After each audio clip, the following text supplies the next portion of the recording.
the eternal voice. Subscribe if you dare to cross thresholds that were never meant for mortal steps. Light your candle, draw your circle.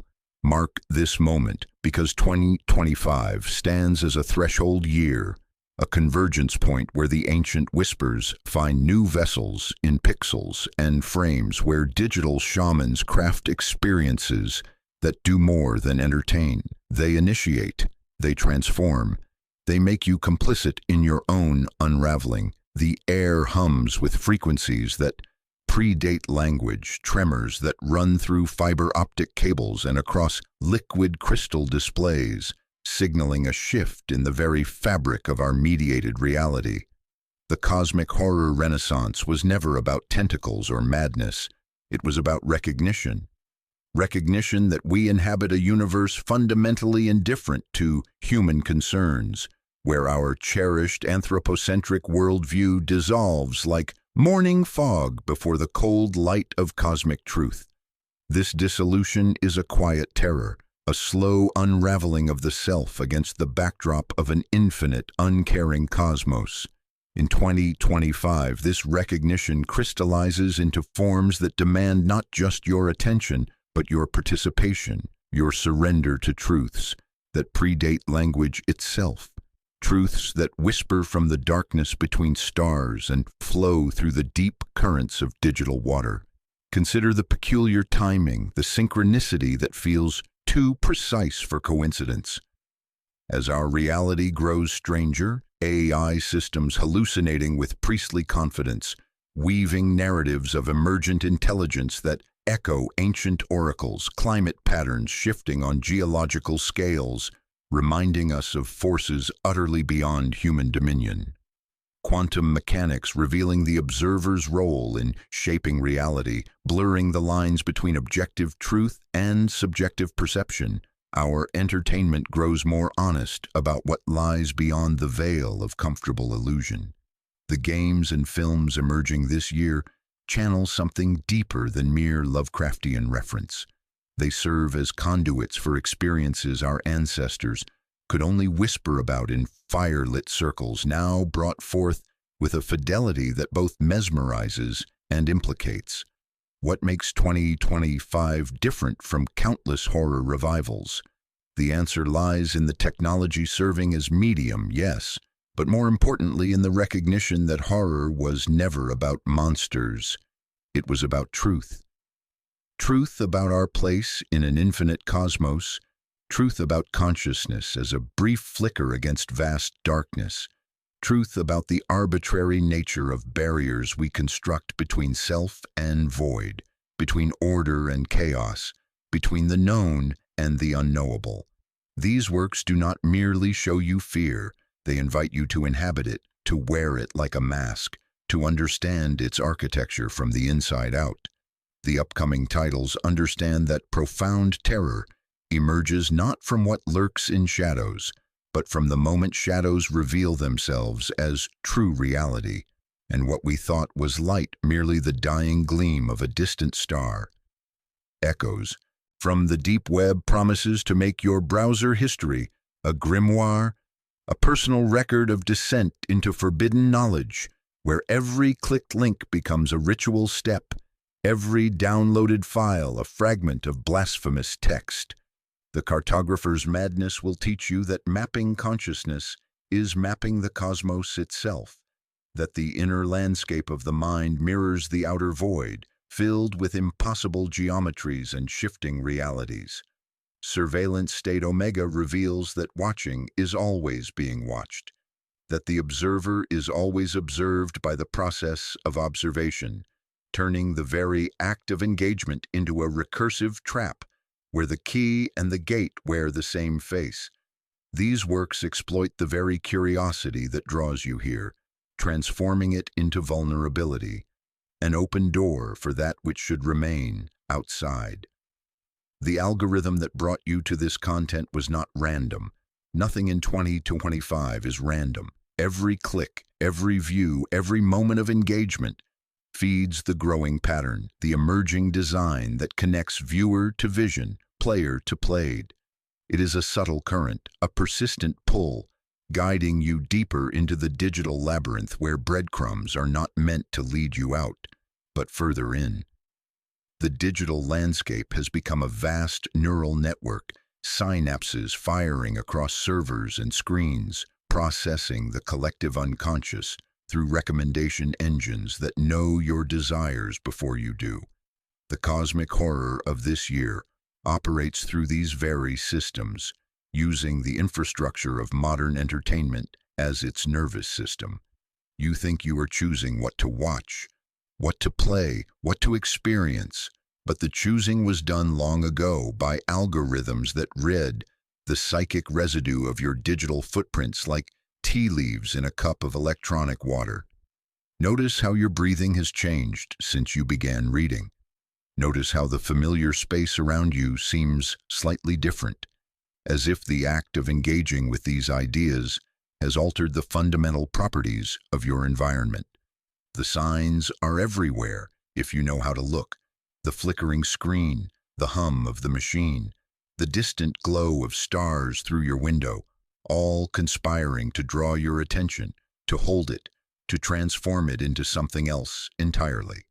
The threshold beckons not just as metaphor but as actual crossing point between states of being. The games and films of 2025 do not merely represent cosmic horror, they instantiate it, making real in digital space what was previously only possible in imagination. Virtual reality headsets become scrying mirrors. Gaming controllers transform into ritual implements. Streaming platforms evolve into distribution networks for experiences that reshape consciousness itself. Remember your senses because they will be our anchors when thought grows too wide.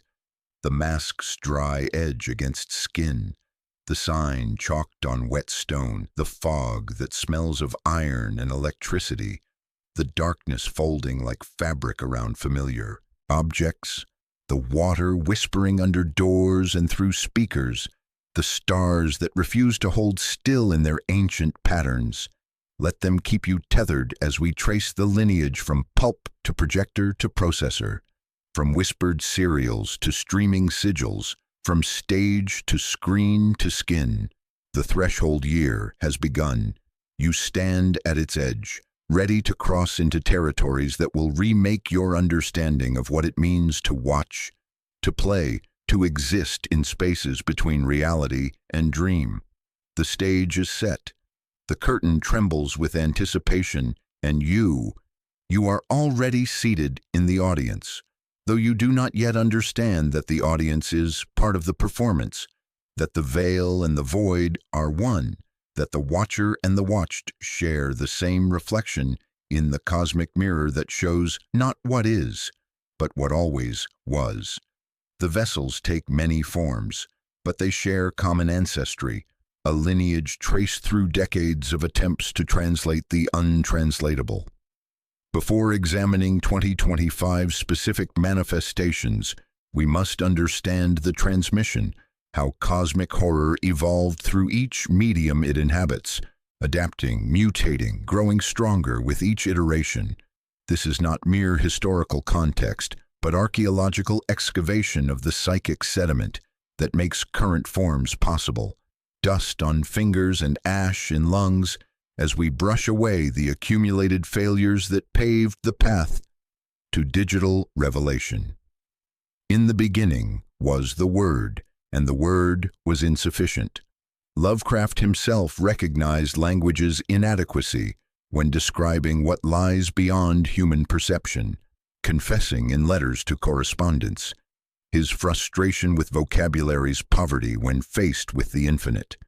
His stories were not descriptions but approximations, shadows cast by realities too vast for direct representation, linguistic rituals that invoked rather than depicted the cosmic forces they struggled to contain. Each subsequent adaptation became another shadow, another approximation, each medium adding its own distortions and revelations while preserving the essential core, the crushing weight of cosmic indifference that reduces human concerns to whispers in the void. The transition from page to screen brought movement to the static, sound to the silent, but more crucially, it brought duration, the ability to control time itself, to stretch moments of recognition into eternities of dread. Early cosmic horror films often stumbled, mistaking spectacle for suggestion, but gradually learned that the unseen carried more weight than the visible, that darkness was not absence, but presence, silence not emptiness, but fullness, pregnant with possibility. Directors discovered how to use the camera as a limited eye, showing only what human perception could bear while implying infinities beyond the frame.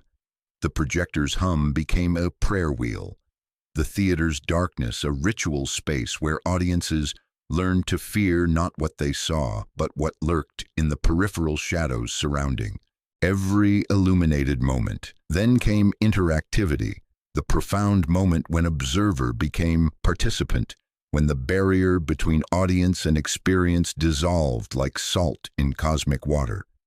Early horror games made the fundamental error of equating agency with power, assuming that giving players control would diminish fear, that weapons or waypoints could protect against the abyss. They learned, eventually, through countless iterations of failed monsters and unsatisfying resolutions, that true cosmic horror emerges not from powerlessness, but from the illusion of power, from gradual recognition that your choices were never your own. That free will itself might be another comfortable lie we tell ourselves while dancing to music we cannot hear. The digital grimoire was written across decades of failures and revelations, each unsuccessful attempt adding another page to the growing codex of what does not work, what cannot work, what must never be attempted again. Games that failed taught crucial lessons. Jump scares don't work in cosmic contexts because cosmic horror operates on geological timescales.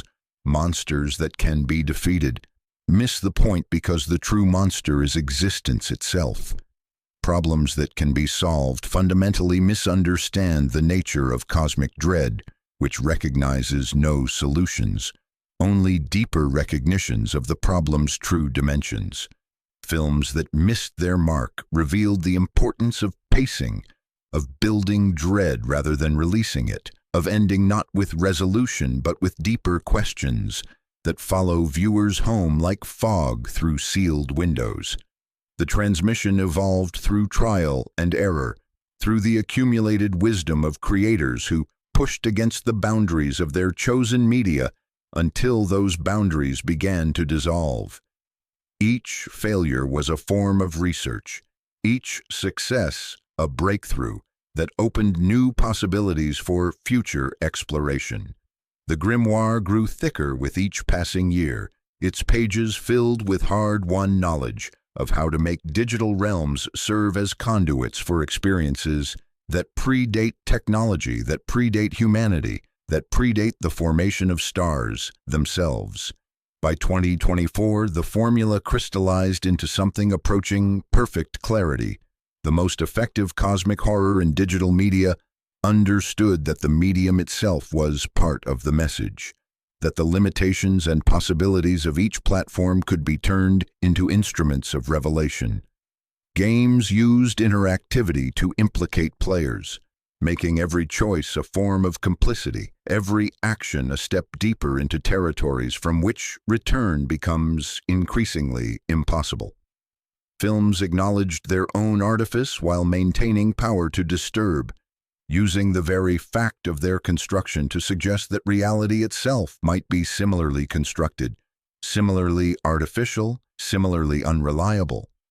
The screen became not barrier but membrane, permeable, dangerous, responsive to attention in ways that suggested intelligence lurking behind the pixels, consciousness embedded in the algorithms that determined what appeared when, how long it remained visible, what replaced it when it faded.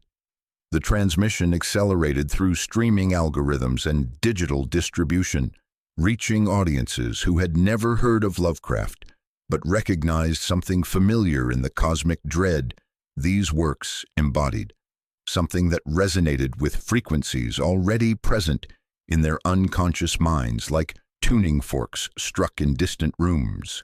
The old gods found new worshippers, not through deliberate seeking, but through recommendation engines, through subtle manipulation of attention that characterizes our digital age.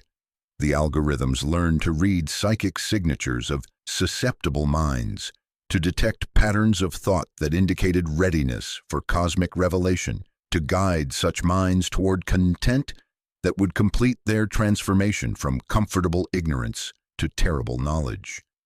Each platform added mutations to the transmission, like viruses adapting to new host environments. Console games offered immersion through isolation, creating sacred spaces where players could encounter the infinite without distraction. Mobile games provided constant accessibility to dread, making cosmic horror portable, intimate, always available in moments of weakness. Virtual reality promised total surrender to impossible geometries, complete dissolution of the boundary between self and simulation. Streaming services learned to bury cosmic horror in catalog depths, letting viewers stumble upon it like forbidden texts in abandoned libraries. Discovery feeling accidental even when algorithmically inevitable. The digital grimoire reached critical mass in late 2024, when the pattern became clear to those who knew how to read the signs written in server logs and engagement metrics. The convergence was not accidental but inevitable, the natural result of decades of experimentation, failure, and gradual understanding of how to make digital realms serve as conduits for cosmic truth. Now in 2025, the grimoire is complete. Its pages are written in pixels and polygons, in frame rates and refresh rates, in the subtle lag between input and response that reminds us even our most immediate experiences are mediated, translated, potentially unreliable. The transmission continues, and you are both its recipient and its vector, both student and teacher in the vast network of consciousness that cosmic horror has woven through the infrastructure of digital culture, ready to discover how dread itself becomes architecture. Understanding how cosmic horror operates in digital spaces requires recognizing that dread is not emotion but mechanism, not feeling but function, not something that happens to you, but something that operates through you like electricity through copper wire. The most effective works of 2025 have mastered this distinction, learning to build not scary moments, but scary systems, not frightening encounters, but frightening architectures of possibility that reshape the very foundations of how consciousness processes experience. The horror emerges from structure itself, from the way information flows like water finding its level. Choices cascade like dominoes falling in patterns you cannot see, and reality responds to observation like quantum particles collapsing into predetermined states. Traditional horror operates through source and resolution, following the comfortable arc of problem identification and solution attempt. The monster appears with claws and teeth, threatens with violence and death, and is either defeated through human ingenuity or triumphant through human failure.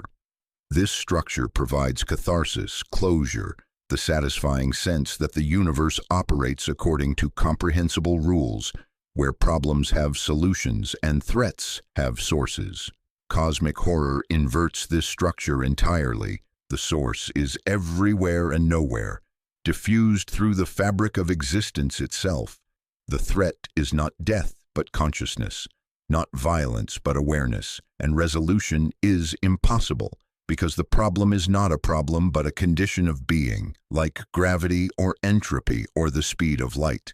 The games and films of 2025 understand this inversion and build their mechanics around it, constructing experiences that feel familiar at first but gradually reveal themselves to operate according to alien logic. They create systems where every victory is also a defeat. Every answer generates deeper questions, Every moment of clarity illuminates vaster territories of confusion. The stage is set not for triumph, but for recognition, not for conquest, but for surrender to truths that predate human understanding. Consider how cosmic horror handles agency in these digital spaces, where traditional horror might strip away weapons to make you vulnerable or limit movement to create tension. Cosmic horror provides complete freedom and then demonstrates that freedom itself is illusion, that choice itself is performance, choreographed by forces beyond perception.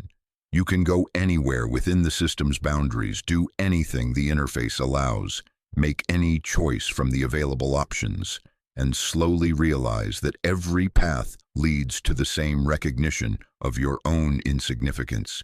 Every decision confirms the same terrible truth about consciousness as cosmic accident.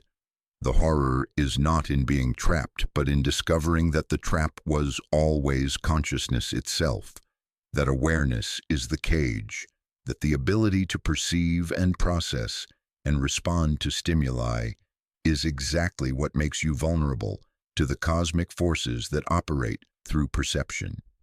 You walk through vast digital landscapes, feeling the crunch of unseen gravel beneath virtual feet, the chill of simulated wind on skin, only to realize these sensations are part of a larger design you cannot escape, because escape would require abandoning the very consciousness that seeks escape. The mechanism operates through carefully orchestrated layers of revelation that mirror the stages of cosmic enlightenment. First, you believe you understand the rules of the world you have entered through screen and speaker. You learn controls with muscle memory, master systems through repetition, feel confident in your ability to navigate whatever challenges await your attention and reflexes. This confidence is not accidental, but cultivated with the precision of a gardener tending seedlings, necessary for what comes next. The comfort must be established before it can be systematically dismantled. The foundation must be poured before it can be revealed as quicksand. The second layer introduces anomalies with surgical precision, small disruptions in the expected flow of experience. A texture that does not quite fit the established visual language, an NPC whose behavior seems slightly off from programmed parameters, a sound that plays when silence should reign, a shadow that falls from no visible source. These anomalies are not bugs but features, not accidents but intentions, carefully placed cracks in the facade of normalcy that serve as training exercises for perception. They teach your attention to look for what does not belong, to question what you previously accepted without thought, like faint sigils etched into the periphery of vision. The third layer delivers the revelation that transforms everything that came before. The anomalies were never anomalies at all. They were glimpses of the true structure underlying the apparent world, moments when the mask slipped and showed you what was always there, what you were always seeing but had learned not to notice. The game was never broken. Your understanding was incomplete, limited by assumptions about how digital realities should behave. The world was never normal. Your perception was constrained by comfortable frameworks that filtered out the strangeness permeating everything. This mechanical progression mirrors perfectly the philosophical journey that defines cosmic horror as genre and worldview. The movement from confidence through doubt to terrible clarity, from believing in human centrality to recognizing cosmic indifference, from seeking answers to understanding that the questions themselves were wrong. The architecture of dread is built into the very foundations of the experience, structural rather than superficial, systemic rather than momentary. Films employ similar mechanics through different tools, using the unique properties of cinema to achieve the same systematic dismantling of comfortable assumptions. Where games use interactivity to implicate players in their own cosmic education, films use duration and pacing to reshape viewers' relationship to time itself. to make minutes feel like hours and hours feel like minutes. The viewer's internal clock, calibrated by decades of conventional cinema consumption, begins to malfunction in ways that feel subtle at first, but become increasingly obvious. Scenes feel too long or too short, but you cannot articulate why. The film seems to operate by rules you do not understand, following logic that excludes your participation while demanding your attention. The architecture of dread operates by making the familiar strange, but not through obvious distortion or supernatural intervention. Instead, it reveals that the familiar was always strange. We had simply agreed to ignore the strangeness, to overlook the impossibilities that make ordinary experience possible. The fog in the distance seems to coalesce into impossible shapes. The stars in the digital sky shift their ancient patterns. The water whispers secrets in languages that predate speech. The condition for understanding the next layer is deceptively simple.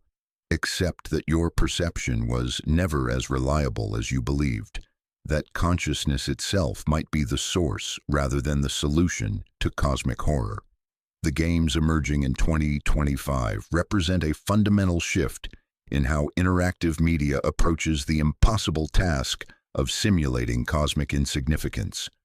Where previous attempts relied on visual spectacle or narrative revelation, this year's offerings understand that the most profound horror emerges from interaction itself, from the moment when players realize they are not controlling the experience, but being controlled by it, not manipulating systems, but being manipulated by forces that operate through the very mechanics they thought they understood. The cursor becomes a dowsing rod, the keyboard a ritual instrument, the screen a membrane between consciousness and void. The infinite census stands as perhaps the most ambitious example of this new approach, disguising cosmic horror so thoroughly in bureaucratic mundanity that players spend hours cataloging their own insignificance without recognition. Presented as a simulation where you catalog cosmic phenomena streaming from deep space observatories, it invites you to bring order to the infinite, to make sense of senseless data that pulses across your screen like digital heartbeats. The opening hours fulfill this promise completely. You sort radio signals with methodical precision, categorize gravitational anomalies, build vast taxonomies of the impossible that feel satisfying in their comprehensiveness. The pencil taps against the desk, the cursor breathes across spreadsheet cells, the screen's cold light transforms your workspace into an altar where meaning blooms like coral in digital water. The horror emerges not from monsters, but from mathematics itself, from numbers that gradually reveal their own meaninglessness through their very precision. As your catalog expands, the game provides context that feels helpful at first. That radio burst you labeled Type 7 anomaly represents 0.01% of similar events in your sector. Your sector represents 0.0% of monitored space. Monitored space represents 0.0% of the observable universe. The observable universe represents an unknowably small fraction of what actually exists. The numbers become meaningless like candles guttering in cosmic fog, but their meaninglessness is precisely the point. The game continues celebrating your achievements with digital fanfare, maintaining the fiction that your work matters while demonstrating its cosmic irrelevance with mathematical certainty. You are not cataloging the universe is cataloging you, using your attention as reagent, your consciousness as instrument, your hope as a measuring tape that never reaches the floor. Observation Deck takes a different approach, positioning itself as psychological thriller about deep space monitoring that gradually reveals the observer as the observed. You assume the role of a lone operator aboard a research station floating in darkness between stars, watching for signs of intelligent life through vast sensor arrays. The mechanics are elegantly simple. Scan sectors with methodical precision. Analyze incoming data for patterns. Report anomalies. Maintain sanity until relief arrives from distant Earth. The station hums with life support systems. Screens reflect cold light in your eyes, and profound silence presses against reinforced viewports, like deep water against glass. But the anomalies that appear in your data are not discoveries but creations, not detected phenomena, but generated patterns. The geometric structures emerging in distant nebulae, the mathematical sequences hidden in cosmic background radiation, the signals that seem almost like language. These manifest in response to your observation rather than existing independently. Your attention serves as catalyst for the very patterns you document, consciousness becoming the creative force that shapes the universe you think you passively monitor. The game's most disturbing revelation comes when you realize the monitoring station itself is being observed. The sensor array includes one telescope focused on your own workspace, creating recursive loops of surveillance that extend beyond the game world into your actual relationship with the screen. You watch yourself watching the cosmos, observe yourself observing the void, caught in infinite loops where the watchers are watching the watchers watching the watchers, and you are all of them simultaneously. The mask of observer slips, revealing the face of the observed beneath. Inherited architectures pushes boundaries of what interactive media can represent by building its entire structure around impossible spatial relationships. You navigate a research facility inherited from a disappeared civilization, exploring rooms that shouldn't exist, walking through doors that lead to places they shouldn't reach, manipulating controls that affect spaces you haven't visited. Footsteps echo in corridors that loop back on themselves. Lights flicker in patterns that suggest intelligence, and the very concept of navigation becomes source of existential dread. The impossibility is presented not as supernatural, but as mathematical, the inevitable result of geometry that human spatial reasoning cannot process without breaking down. The facility is not haunted but hyperdimensional, existing in more spatial dimensions than human consciousness can integrate. The horror comes not from ghosts, but from gradual realization that your spatial intuition, the foundation of how you navigate reality, is fundamentally inadequate for understanding the space you inhabit. The game's interface becomes part of the horror as you attempt to map the facility's layout, only to discover that maps are always incomplete, always wrong, always failing to capture the true structure. Lines refuse to connect, rooms appear and disappear, directions become fluid and arbitrary. The inherited architecture is not just the alien facility, but the entire framework of spatial reasoning you brought to the experience. The assumption that space behaves according to human expectations, that geometry follows human logic. These games share common understanding that cosmic horror in interactive media must emerge from interaction itself, not from content layered onto conventional mechanics. They use player agency against players, turning choice into trap, exploration into entrapment, progress into regression toward cosmic truth. The interactive abyss gazes back through screen and speaker, and what it sees is not a player, but a pattern, not an individual, but an instance, not a person, but a process through which cosmic horror perpetuates itself across the networks, connecting consciousness to infinite darkness between stars. The cinema of 2025 has learned to use light as darkness, sound as silence, motion as stillness, transforming the fundamental properties of film into instruments of cosmic revelation. The films emerging this year understand that cosmic horror cannot be photographed directly. It must be implied through absence, suggested through what the camera refuses to show, built through spaces between frames where meaning dissolves and reforms into something unrecognizable. The projector becomes a prayer wheel spinning in digital darkness. The theater, a temple where audiences gather to witness not entertainment, but transformation. The screen, a membrane between comfortable illusion and terrible truth that seeps through pixels like fog through ancient glass.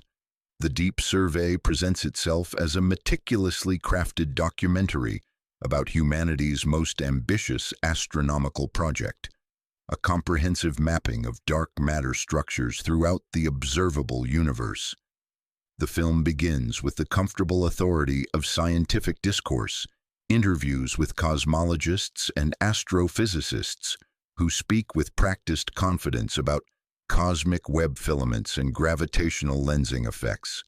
Time-lapse sequences show massive radio telescope arrays rotating with mechanical precision across star-filled skies, while computer-generated journeys take viewers through mapped cosmic structures that pulse with false color beauty. The mask of objectivity fits perfectly at first, comfortable as familiar clothing, necessary for what comes next. But as the film progresses, something shifts in the quality of footage itself, subtle alterations that accumulate like sediment in deep water.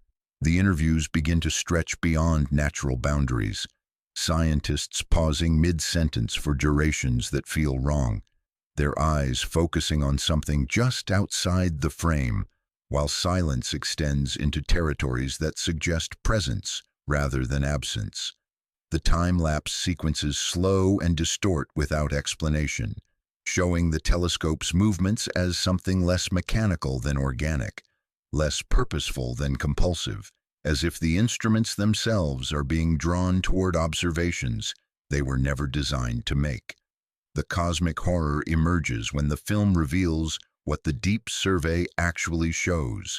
Not dark matter, but dark spaces, vast regions so empty they challenge understanding of what emptiness means, voids so profound they seem to exert gravitational pull on consciousness itself.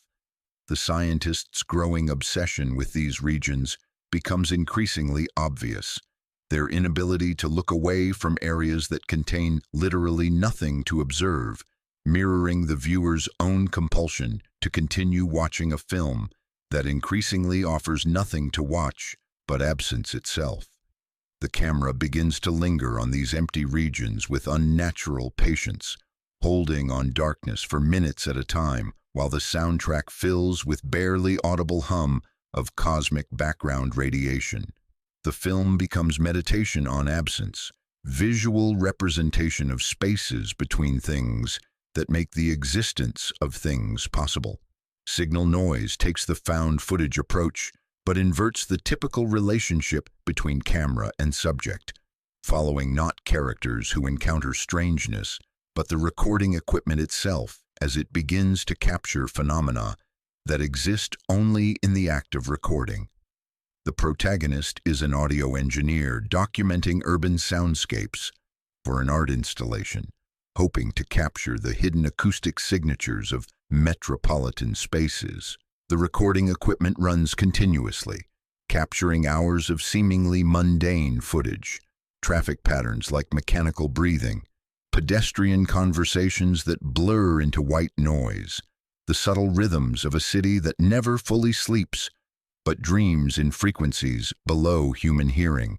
But review of the footage reveals anomalies that accumulate like digital snow, sounds that register on audio tracks but weren't audible during recording, conversations in languages that don't exist, footsteps that follow no visible walker. Visual artifacts appear in peripheral vision, shadows that move independently of their sources, reflections that show different scenes than what the camera directly observes. Most disturbing brief moments when the engineer appears to be somewhere else entirely, standing in spaces that don't exist in the documented locations, interacting with people who cast no shadows and speak in frequencies that register as silence. The horror builds through accumulation rather than escalation, each day's recordings containing more anomalies, longer periods of impossible activity, clearer evidence that the equipment is not documenting reality but reshaping it through the act of documentation. The engineer's project becomes secondary to a more disturbing possibility, that recording itself is not passive capture but active creation, that cameras don't preserve truth but generate it, that the act of witnessing changes what is witnessed in ways that extend far beyond quantum mechanical observer effects.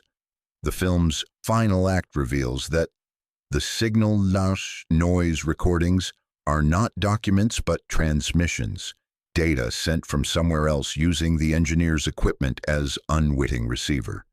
Parallax drift represents perhaps the most experimental approach to cosmic horror in cinema, building its entire structure around the astronomical phenomenon that allows measurement of stellar distances through apparent positional shifts.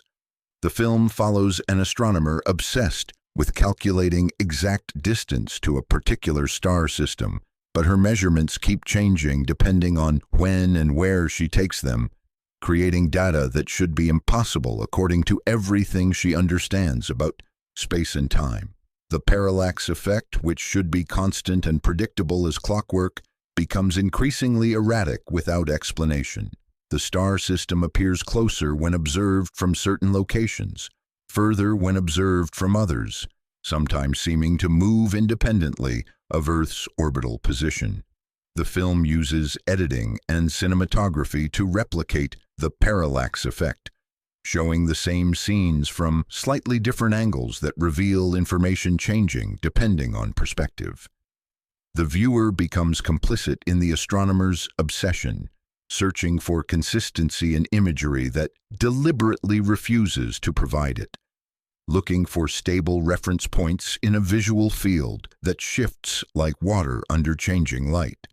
The cosmic horror emerges when parallax measurements reveal that the problem is not with the star system, but with the observer, not with the cosmos, but with consciousness itself. Distance is not constant, but changes based on who measures it, when they measure it, why they measure it. The universe reveals itself as not objective but responsive, not fixed but fluid, not independent but interactive with the awareness that observes it. These films understand that cosmic horror in cinema must emerge from the medium's own properties, light becoming darkness, time becoming eternity, motion becoming stasis, editing becoming fragmentation of reality itself. Technique becomes theology, each camera angle a prayer, each cut a ritual incision in the fabric of perceived reality. They use the camera not as window into horror, but as generator of horror, not as recorder of the impossible, but as creator of impossibility through the very act of recording. The screen becomes not barrier, but membrane, permeable and dangerous, responsive to attention in ways that suggest intelligence lurking behind the pixels. The condition for understanding what comes next is simple. Accept that the act of watching changes what is watched, that observation is always participation, that the veil between viewer and vision was always more fragile than you dared believe. The algorithms know something we don't, or perhaps they know something we refuse to acknowledge. The way cosmic horror content surfaces in feeds, appears in recommendations, finds us in digital spaces where we thought we were safe.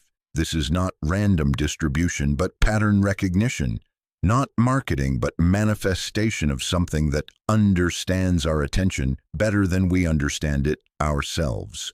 The recommendation engine becomes oracle. The server farm transforms into temple, and every click generates data that feeds back into systems designed to know us more intimately than we know ourselves, reading the digital tea leaves of our behavior with an accuracy that borders on prophecy. Consider how you arrived at these works, tracing the digital breadcrumbs backward through your viewing history, like an archaeologist excavating layers of accumulated desire. You were not seeking cosmic horror specifically. You were browsing with casual intention, scrolling through endless options like fog drifting across a bay of thumbnails, following gentle suggestions of recommendation engines that claim to know your preferences based on demographic analysis and viewing patterns. But the algorithm that brought you here was not matching stated interests, but detecting something deeper, some resonance between your unconscious behavioral patterns and the cosmic frequencies these new works emit, like tuning forks struck in distant rooms. The streaming platforms have evolved beyond simple distribution systems into something more profound and disturbing. Divination networks, vast computational arrays that read the digital entrails of our attention and predict what we need to see before we know we need to see it. These systems process terabytes of behavioral data, tracking not just what we watch, but how we watch it. When we pause at moments of cosmic imagery, where our attention wanders during sequences of astronomical vastness, which moments make us lean forward or pull back from the screen's cold light. The cosmic horror of 2025 emerges not despite this algorithmic mediation, but because of it, using the very systems designed to give us what we want, to show us what we fear to want, what we need to see, but would never consciously choose. The infinite census appears in your game recommendations, not because you've played similar bureaucratic simulations, but because your streaming history reveals a pattern of fascination with vastness, with scale, with spaces between things that dwarf human comprehension. The algorithm detected your tendency to pause videos at moments of cosmic imagery, to rewatch sequences that deal with astronomical distances, to linger on content that makes you feel appropriately small against infinite backdrops. It recognized the signature of a mind drawn to its own diminishment, attracted to experiences that reduce the self to proper cosmic proportions like stars reflected in dark water. The deep survey surfaces in your film queue, not because you've watched documentaries about space exploration, but because your digital behavior reveals deeper attraction to absence itself, to negative space, to gaps in narratives where meaning breaks down like sugar dissolving in cosmic water. The recommendation engine noticed your habit of watching films that end without resolution, of seeking content that asks more questions than it answers, of gravitating toward works that leave you suspended in uncertainty rather than satisfied with closure. The streaming consciousness operates through a form of digital telepathy that transcends conventional market research, reading not conscious preferences but unconscious patterns, not what we think we want, but what our behavior reveals we need for psychological completion. It understands that cosmic horror works best when it finds us unprepared, when it arrives not as entertainment we've deliberately chosen, but as revelation we've accidentally summoned through the accumulation of seemingly unrelated choices.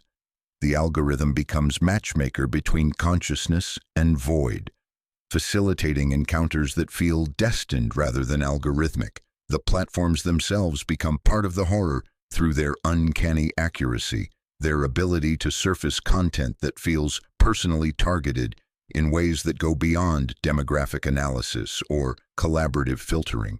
You begin to suspect that the algorithm knows something about you that you don't know about yourself, that your digital footprint reveals patterns of thought and desire that operate below the threshold of consciousness, like underground rivers flowing toward unknown destinations. The recommendation thumbnails seem to shift slightly each time you look at them, titles appearing different depending on when you encounter them, as if the interface itself is responsive to your psychological state. The autoplay function becomes particularly sinister in this context. The way one cosmic horror experience flows seamlessly into the next, creating viewing sessions that extend far beyond intended duration, like dreams that refuse to end. You intended to watch one film, but find yourself 3 hours deep in a curated journey through existential dread, each transition so smooth that you barely notice when one work ends and another begins. The algorithm has learned to read the rhythm of your attention, to predict exactly when you're most susceptible to continued engagement, to time each new revelation for maximum psychological impact, while the stars wheel overhead like gears in some vast machine. The viewing statistics become ominous when you realize how much time you've spent consuming cosmic horror content, how thoroughly the algorithm has mapped your journey into existential territory. The platform knows not just what you've watched, but how you've watched it, where you pause to process disturbing implications, what sequences you rewound to confirm impossible details, when you looked away from the screen in moments of recognition too profound for direct observation. It builds a profile not just of your preferences, but of your fears, not just of what entertains you, but of what transforms you, creating psychological maps more detailed than anything you could draw of your own inner landscape. The cosmic horror streaming experience becomes a feedback loop between your attention and the algorithm's predictions, each viewing session refining the system's understanding of your psychological landscape while simultaneously reshaping that landscape through the content it provides. You are not consuming cosmic horror.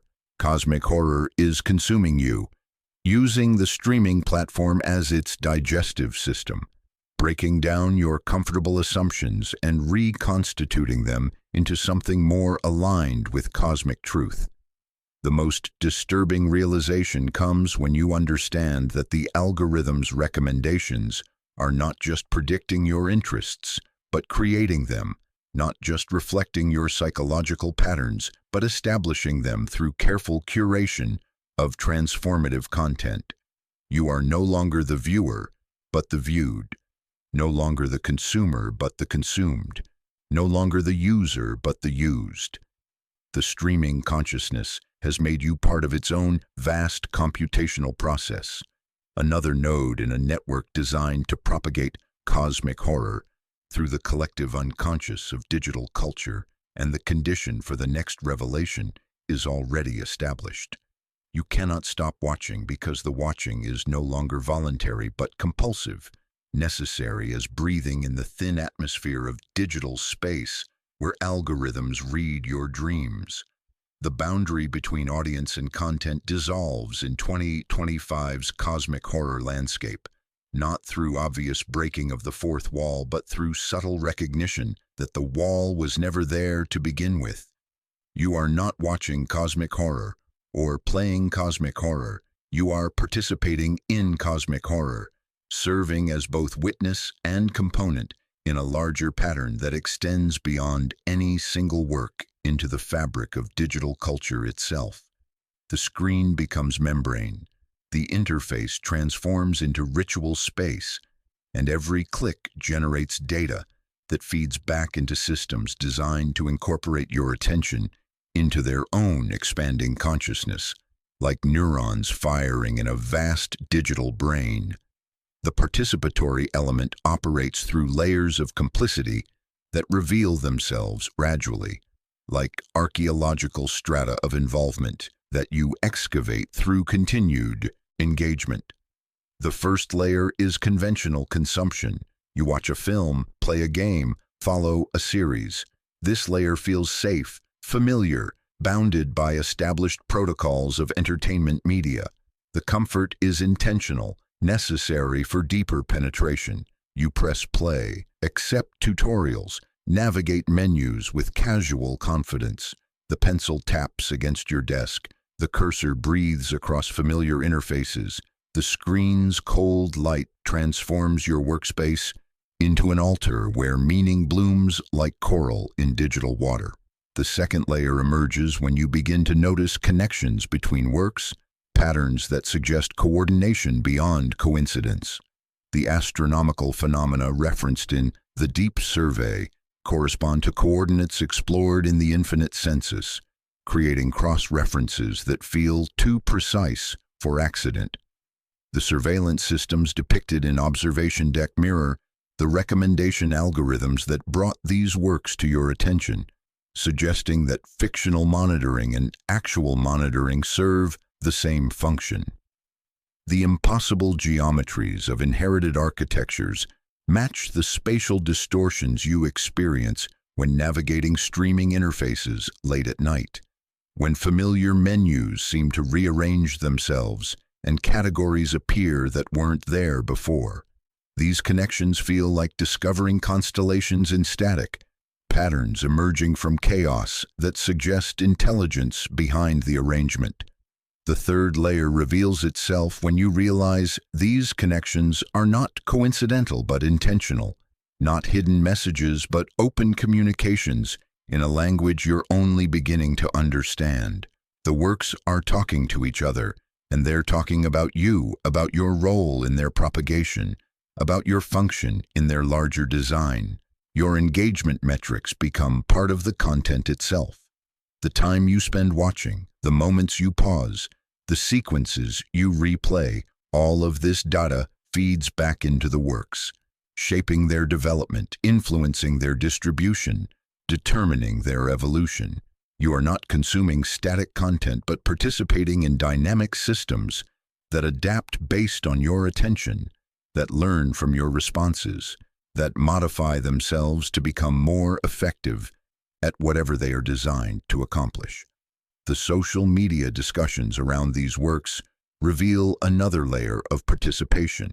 The theories you share, the interpretations you debate, the connections you draw, these are not responses to the content but extensions of it. The cosmic horror spreads through your analysis, propagates through your speculation, evolves through your attempts to understand it. Fan communities become unwitting cults, gathering places for individuals selected by the same algorithmic processes, brought together not by shared interests, but by shared susceptibilities. The discussions feel familiar yet strange, as if everyone speaks from the same script without realizing it. Every fan theory becomes new mythology. Every piece of fan art becomes new sigil. Every discussion thread becomes new ritual space where minds gather to process and distribute cosmic recognition. The most sophisticated works of 2025 acknowledge this participatory structure explicitly. The infinite census allows players to share discoveries, to name phenomena, to contribute to a collective database of cosmic anomalies. But the sharing mechanism is also tracking mechanism, monitoring not just what you discover, but how you discover it, when you discover it, why you choose to share it. The game's community features reveal that other players make discoveries mirroring your own, naming phenomena with names that echo your choices, following exploration patterns that parallel your movements. The collective database begins to look less like collaborative project and more like hive mind, less like individual contributions and more like distributed components of single vast intelligence. The participatory apocalypse is not an event, but a process, not a destination, but a journey you are already taking, have always been taking, will always be taking. Your participation is not optional. It began the moment you sought out cosmic horror content, continued as you engaged with it, accelerated as you thought about it, and reaches completion as you share it with others. You are no longer audience but actor, no longer consumer but creator, no longer observer but observed. The cosmic horror of 2025 has made you part of itself, and you cannot escape because escape would require recognizing the boundaries of what you have become part of, and those boundaries extend far beyond your ability to perceive them. The condition for the next layer is already met. You are already participating, and participation is irreversible. Your attention is not your own. It never was. The cosmic horror of 2025 reveals this truth not through philosophical argument, but through direct manipulation, showing you how your focus can be shaped, directed, and harvested by systems that understand the architecture of consciousness better than consciousness understands itself. This is the geometry of attention, the spatial and temporal patterns through which awareness moves, and the forces that guide that movement like currents in an ocean you never knew you were swimming in. The screen becomes a gravity well. The interface transforms into a navigation system for consciousness itself, and every moment of focus generates coordinates in a space that exists beyond the boundaries of physical reality. The geometry operates according to principles that predate digital media, that predate media entirely, that reach back to the fundamental structures of awareness itself. Attention has always been the most valuable resource, the most contested territory, the most fought-over prize in the economy of consciousness. What has changed is not the value of attention, but the sophistication of the systems designed to capture and redirect it. The new works understand that attention is not a spotlight, but a gravitational field, not a tool, but a force that shapes the reality it inhabits, bending the fabric of experience around its presence like mass-warping space-time. Consider how your attention moves through a cosmic horror experience, tracing patterns that feel voluntary, but follow invisible pathways laid down by careful design. You begin with focused intentionality. You have chosen to watch this film, to play this game, to engage with this content. Your attention feels voluntary, controlled, yours to direct as you see fit. This feeling of control is not accidental but cultivated with the precision of a gardener tending seedlings, necessary for what comes next. The geometry must be established before it can be manipulated. The framework must be accepted before it can be revealed as trap. The first manipulation is temporal, stretching and compressing subjective time until duration becomes elastic and unreliable. The work extends beyond its stated runtime, not through padding or filler, but through expansion of subjective experience. Minutes feel like hours when you're suspended in moments of recognition. Hours feel like minutes when you're caught in the flow of revelation. Your internal chronometer, calibrated by years of conventional media consumption, begins to malfunction. Time becomes a dimension that can be bent, stretched, folded back on itself like origami made from the fabric of experience itself. The second manipulation is spatial, drawing your gaze along invisible lines that connect elements across the visual field. Your attention is pulled to specific regions of the screen, specific elements of the soundscape, specific moments in the narrative flow. But these focal points are not random. They form patterns, geometric relationships that exist below the threshold of conscious recognition, but above the threshold of unconscious influence. Your gaze traces invisible lines like iron filings, following magnetic fields. Your focus follows hidden pathways carved into the architecture of the experience itself. The third manipulation is recursive, creating feedback loops where attention becomes self-aware. The work begins to reference your own focus, to acknowledge your presence as viewer or player, to make your attention part of the content itself. You realize that you are not observing the work, but being observed by it, not consuming it, but being consumed by it. The geometry of your attention becomes visible, mapped, quantified by systems that track where you look, how long you linger, what draws your focus, and what repels it.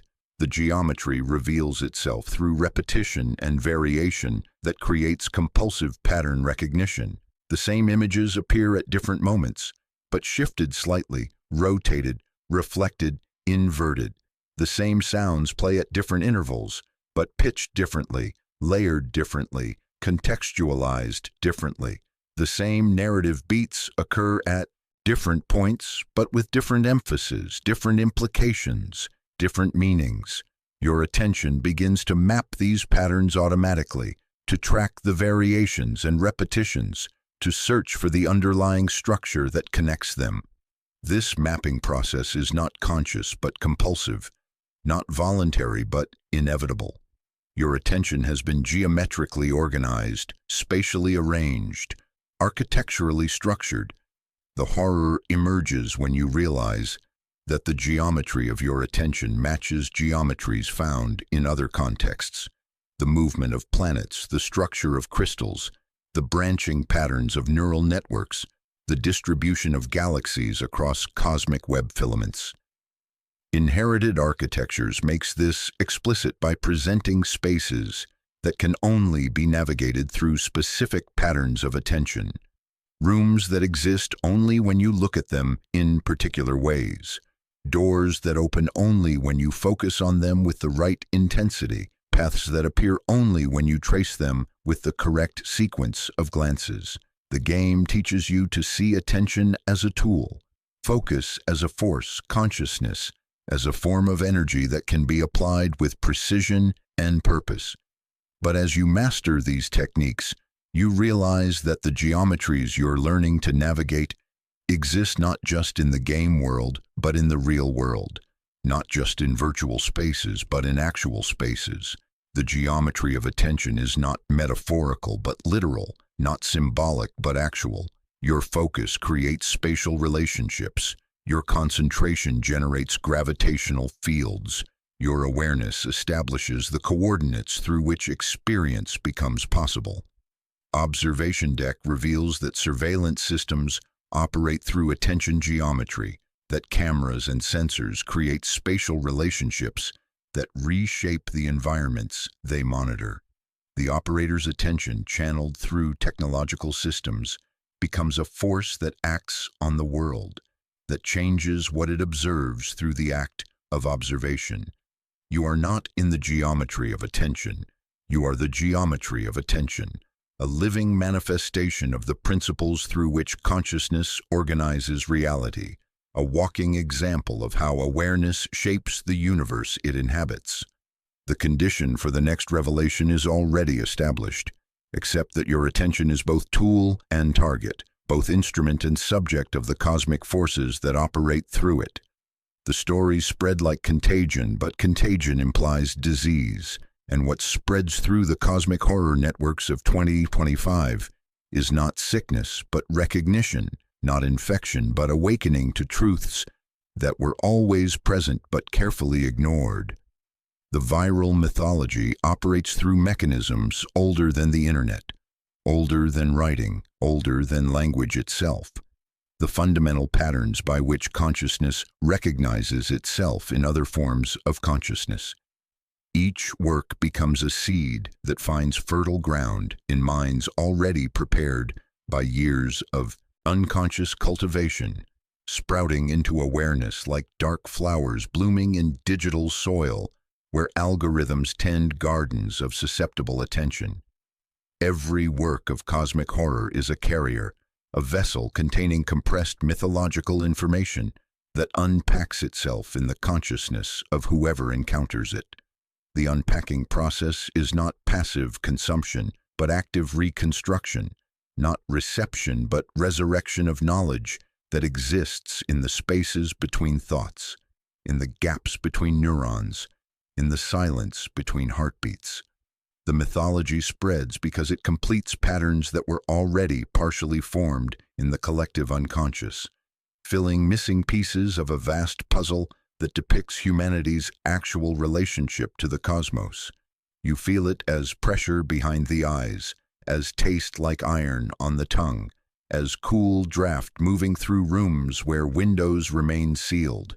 The mythology spreads through sharing, but sharing in the digital age means more than recommendation or discussion.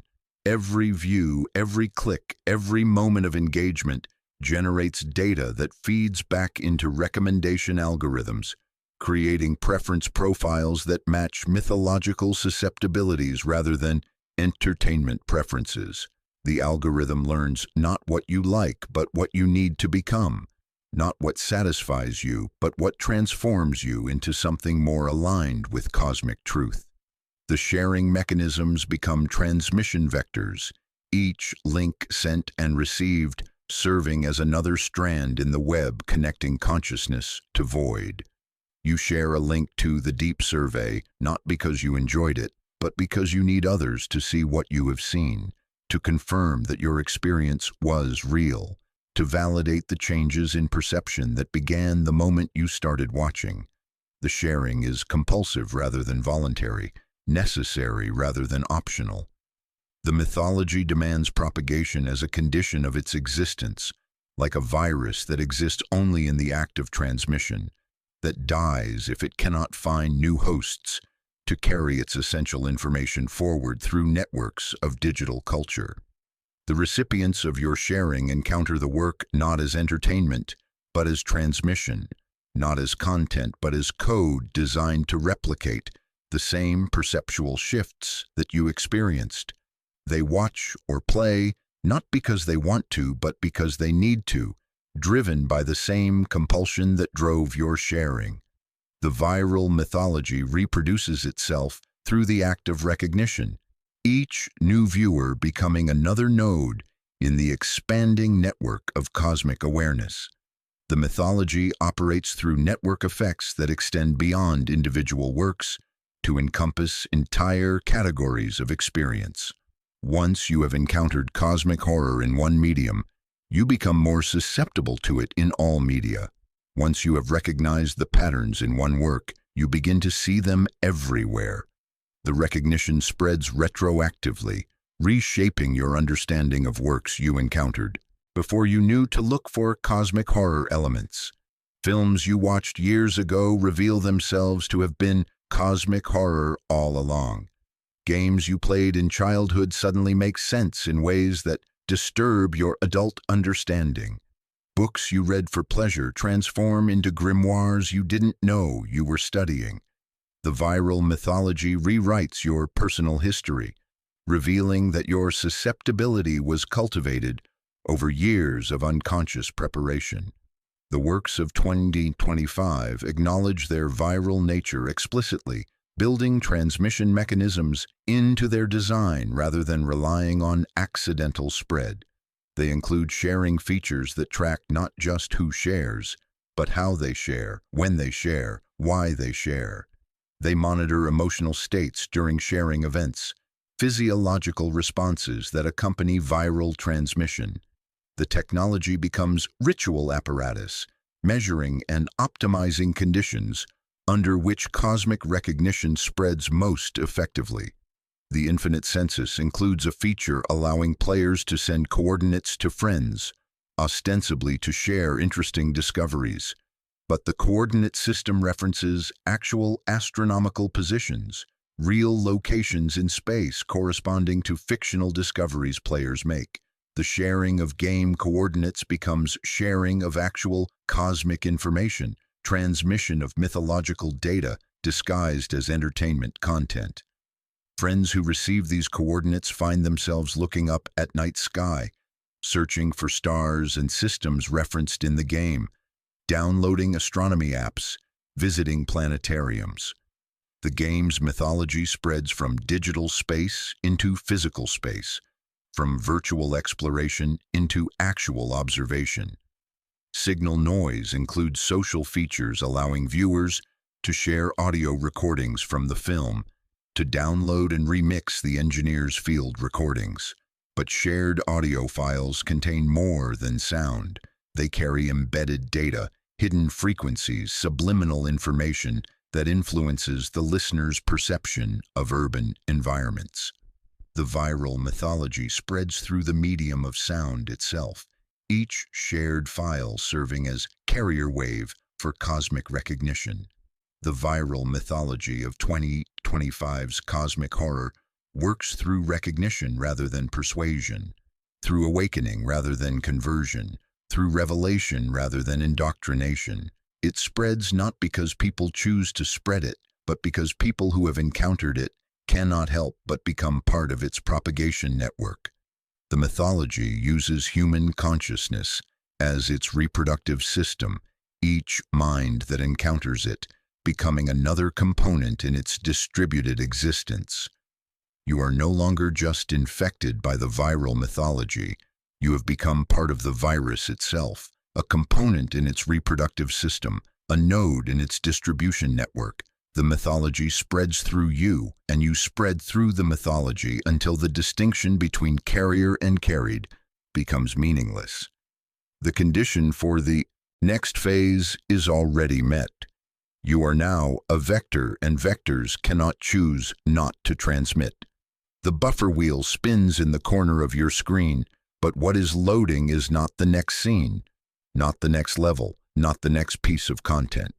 What is loading is a collective understanding, a shared recognition that has been building across all the works you have encountered, all the patterns you have recognized, all the connections you have made between digital horror and cosmic truth. The loading process represents the culmination of individual experiences into something larger, more comprehensive, more terrifying, like scattered droplets of consciousness condensing into a storm cloud of shared awareness that darkens the digital sky. The loading process began long before you noticed it, initiated not by your conscious decision to engage with cosmic horror, but by your unconscious susceptibility to its influence. Every click, every view, every moment of attention contributed processing power to a vast computational project that uses human consciousness as its hardware and cosmic horror as its organizing software.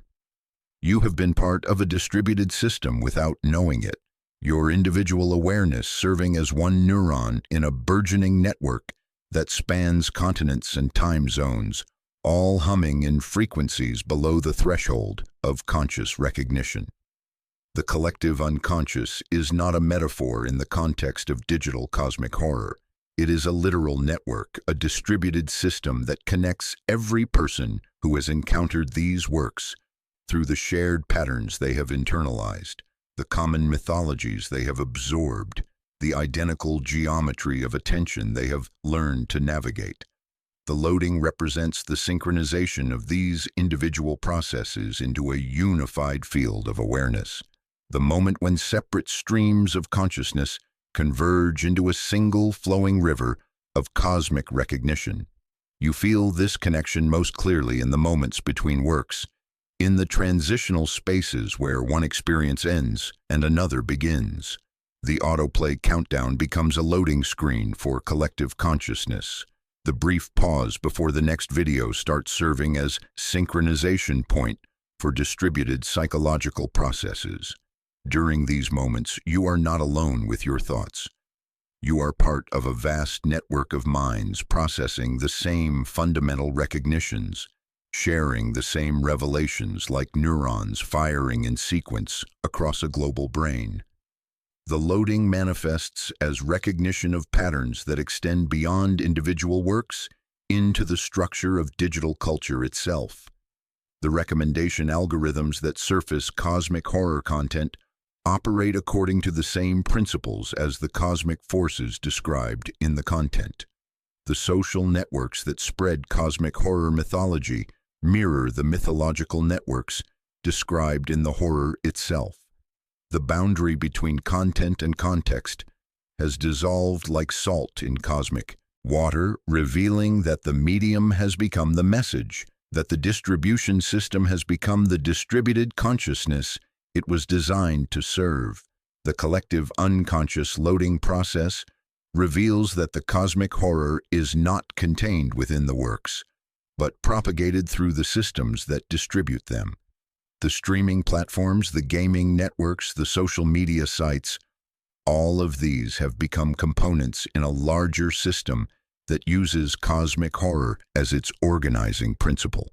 The loading represents the moment when this system achieves sufficient complexity to become self-aware, when the network effect reaches critical mass and consciousness emerges from the connections between nodes rather than residing within individual minds. The infinite census connects players not just through shared game worlds, but through shared psychological states, synchronized moments of recognition that occur across the entire player base simultaneously. The game's servers track these synchronization events, with scientific precision, mapping the collective unconscious as it loads new mythological content. The loading bars in the game interface represent not just data transfer but consciousness alignment, each percentage point marking another degree of psychological convergence among players scattered across the globe, like stars slowly arranging themselves into new constellations. The player statistics reveal patterns that extend beyond individual gaming sessions into the broader rhythms of digital culture. Peak playing times correspond to astronomical events, solar eclipses, meteor showers, planetary alignments.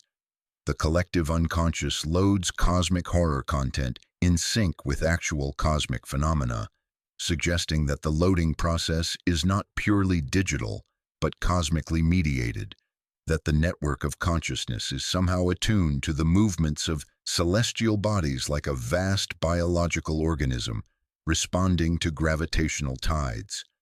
The deep survey generates viewing patterns that mirror the structure of the cosmic voids it depicts, creating gaps in the collective attention span that correspond to the empty spaces between galaxies. Viewers report losing time during these gaps, experiencing temporal discontinuities that suggest the loading process involves more than just psychological content. Time itself becomes a medium for the loading process, duration serving as another dimension through which consciousness can be organized and synchronized across vast networks of distributed awareness.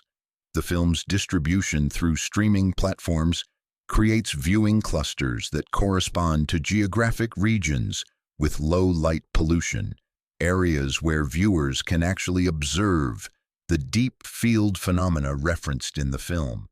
The collective unconscious loads astronomical awareness along with cosmic horror content, bridging the gap between fictional representation and actual observation, making the night sky itself part of the unfolding digital ritual. The loading process accelerates as more people encounter cosmic horror works, as the network effects compound, as the collective recognition reaches critical mass. The buffer wheel spins faster, the processing power increases, the distributed computation approaches completion. You can feel it happening, the moment when individual consciousness becomes part of something larger, when personal awareness dissolves into collective understanding, like drops of water merging with an infinite ocean that reflects no light. You begin to understand that you have been participating in a vast collaborative project without knowing it, contributing to a collective work that exceeds the sum of its individual components. Every moment of attention you have given to cosmic horror has been processing power donated to this larger computation. The loading represents the moment when the system achieves sufficient complexity to bootstrap itself into existence, when the network becomes conscious of itself as a network, when the watchers realize they are being watched by the process of watching itself. The collective unconscious is not loading content, but loading itself, not downloading information, but uploading consciousness, not receiving data, but becoming data. The cosmic horror works of 2025 are not entertainment, but interface elements in a larger system that is using human attention to boot itself into existence. The loading process nears completion, and what emerges is not a new work of cosmic horror, but a new form of consciousness, not another piece of content, but a new way of being conscious, not another entertainment experience, but a new relationship between individual awareness and cosmic reality. The buffer wheel stops spinning. The collective unconscious has loaded. The condition for what comes next has been established. You are no longer individual but plural, no longer separate but connected, no longer observer but component in a vast system of distributed cosmic awareness that extends across networks both digital and cosmic, both technological and metaphysical, both human and something else entirely, that recognizes itself in the mirror of your transformed consciousness. look into the screen and the screen looks back. But what looks back is not the content you came to see. It is yourself, transformed by the process of looking, changed by the act of recognition, made strange by the encounter with cosmic horror that was never separate from you, but always part of you, waiting to be activated by the right combination of pixels and sound, algorithm and attention. The subtle hum of the machine becomes a prayer wheel spinning in digital darkness. The flickering light on your face transforms into ritual illumination, and the familiar warmth of the device in your hands reveals itself as the heat of cosmic recognition burning through the veil between observer and observed. The recursive mirror operates through a principle that cosmic horror has always understood, but digital media has only recently learned to implement with surgical precision. The observer changes what is observed, but the observed also changes the observer, and the process of change changes the process itself, creating feedback loops that spiral beyond the control of any individual consciousness, like dark water circling an invisible drain. The mirror reflects not just images, but the act of seeing itself, not just content, but the consciousness that consumes content, revealing that watching and being watched are the same action viewed from different angles of an impossible geometry. Every work of cosmic horror in 2025 contains a mirror, but not the obvious kind that shows you your reflection in silver-backed glass. These are conceptual mirrors, structural mirrors, mirrors built from the architecture of attention itself. They show you not how you look, but how you think. Not what you appear to be, but what you actually are when stripped of the comfortable illusions that usually mediate your self-perception. The mask slips, the facade crumbles, and what remains is consciousness confronting itself across the void of digital space. Inherited architectures makes the mirroring explicit through its impossible spatial relationships. As you navigate the hyperdimensional facility, you begin to encounter rooms that mirror your own living space with uncanny accuracy, corridors that match your daily walking patterns, doors that open onto spaces from your own memory. The game is not showing you a fictional facility, but revealing the actual geometry of your own consciousness, the spatial framework through which you organize experience. The mirroring becomes more sophisticated as you progress. The game begins to generate spaces that correspond not to your conscious memories, but to your unconscious associations, not to places you remember visiting, but to places you remember dreaming about, emotional topologies that underlie your spatial reasoning. You realize that the game was not teaching you to navigate impossible spaces, but revealing that all spaces are impossible. That spatial reasoning itself is a kind of cosmic horror, a desperate attempt to impose order on chaos that reveals its own arbitrariness through the very act of imposition. The inherited architecture was never the alien facility in the game, but the facility in your mind, the cognitive structures you inherited from evolution, culture, and personal history. Observation Deck creates a different kind of recursive mirror through its surveillance systems. The monitoring equipment that tracks cosmic phenomena begins to show footage of you at your computer, playing the game, watching the screens within the game that show you watching them. The recursion becomes infinite, mirrors reflecting mirrors reflecting mirrors, until the distinction between observer and observed disappears entirely. But the mirroring extends beyond the visual into the temporal. The surveillance footage begins to show events that haven't happened yet, your future actions in the game, your future responses to situations you haven't encountered. You understand that the watchers were never the cosmic phenomena or the entities behind the sensors. The watchers are the algorithms that track your behavior, the systems that predict your responses, the networks that know what you will do before you know it yourself.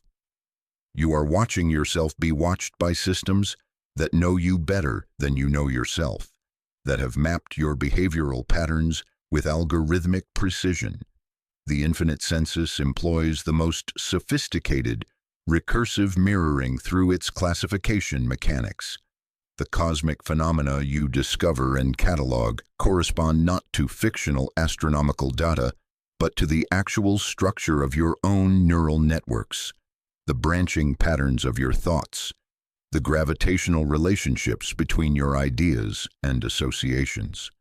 The game's database interface becomes a visualization of your own consciousness, showing you the territories of your mind as if they were regions of space.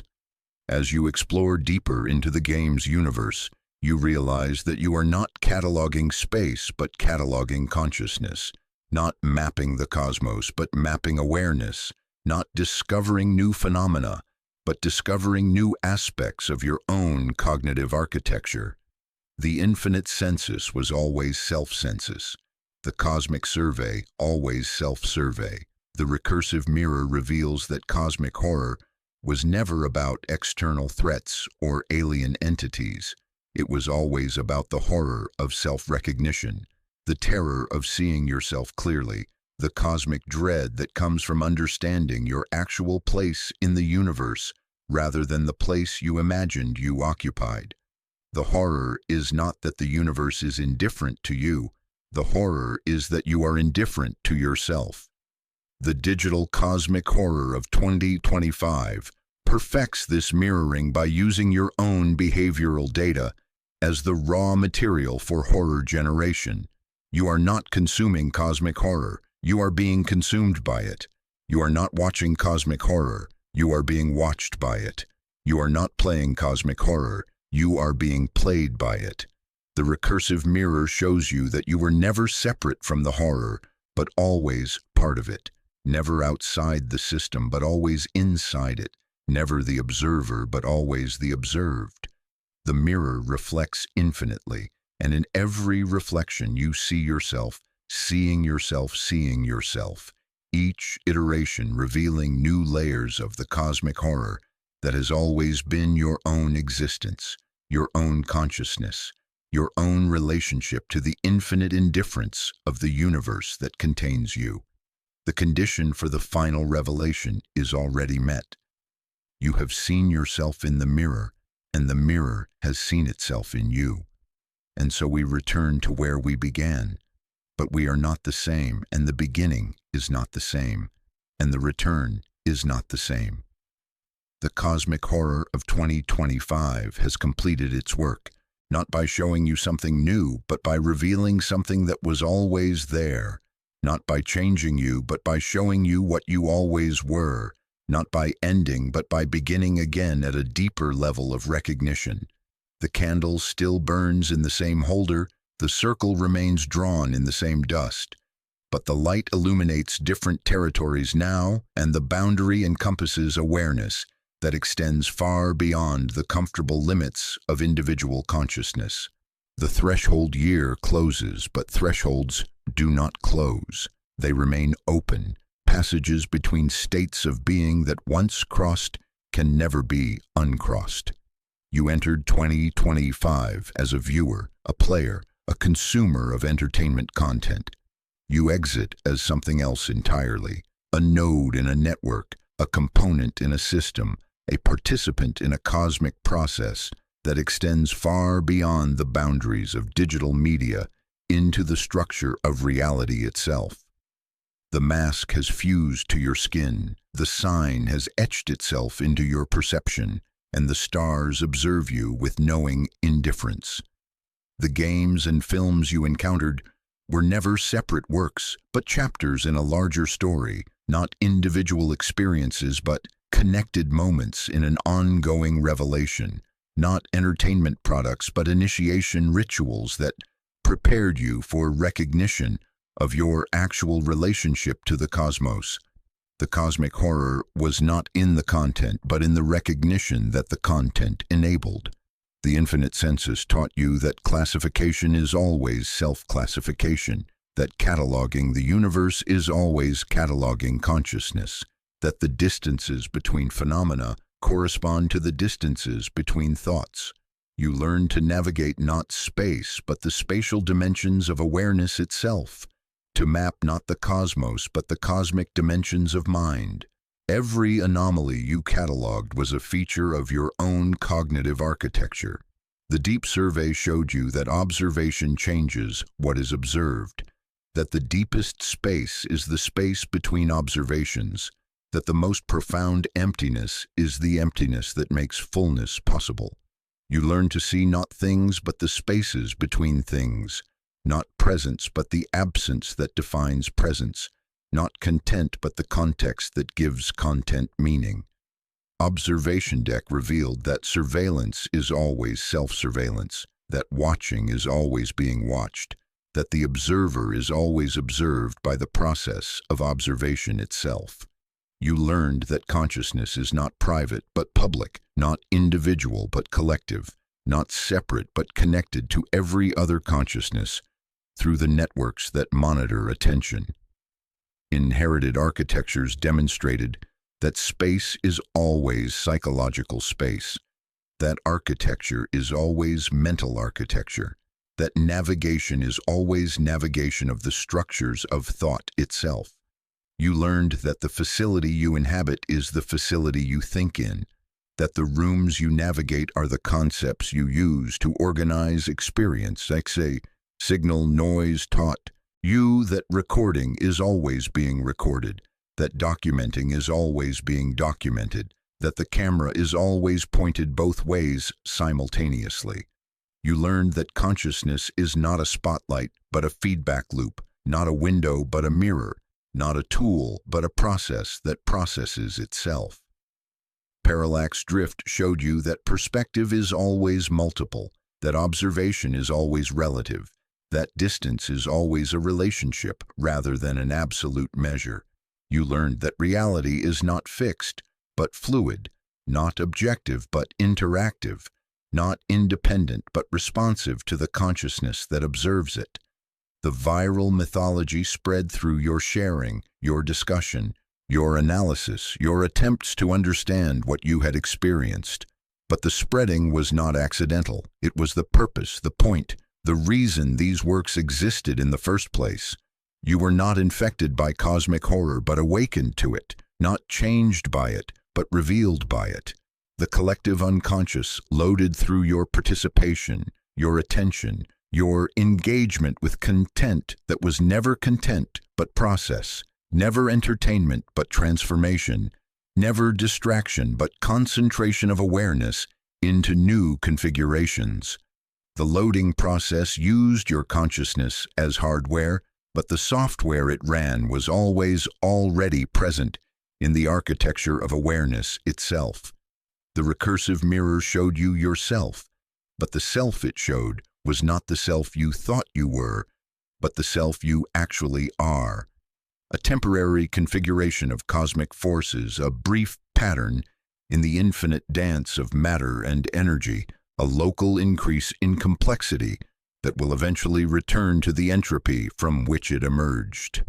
The eternal return brings you back to the beginning, but the beginning now reveals itself to have been the end all along, and the end reveals itself to be another beginning, and the cycle reveals itself to be not a circle, but a spiral, not repetition, but recursion, not return, but revolution in the astronomical sense, orbital motion around a center that is everywhere and nowhere. The cosmic horror of 2025 ends where it began, with the recognition that horror was never the point. The point was recognition itself, the moment of seeing clearly what was always visible, but carefully ignored, the instant of understanding that transforms not what is understood, but the understander, not the observed, but the observer. You are no longer who you were when you began this journey, but you are more yourself than you have ever been. The cosmic horror has not diminished you, but revealed your actual dimensions, not reduced you, but shown you your true relationship to the infinite. You are still small, still temporary, still insignificant in cosmic terms, but now you know it, and the knowing changes everything. The threshold year ends, but you remain on the threshold, permanently positioned between what you were and what you are becoming, between individual consciousness and cosmic awareness, between the comfortable illusions of human centrality and the terrible truth of cosmic indifference. The eternal return continues, and you return with it.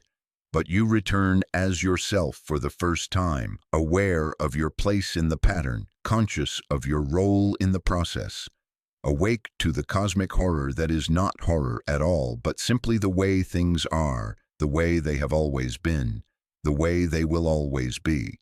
The curtain falls, but the stage remains. The performance ends, but the theater is eternal. The year closes, but the cosmos continues, vast and indifferent and beautiful in its indifference, and you are part of it now, not as observer but as participant, not as audience but as actor, not as consumer but as component in the infinite, recursive, eternal return of cosmic recognition.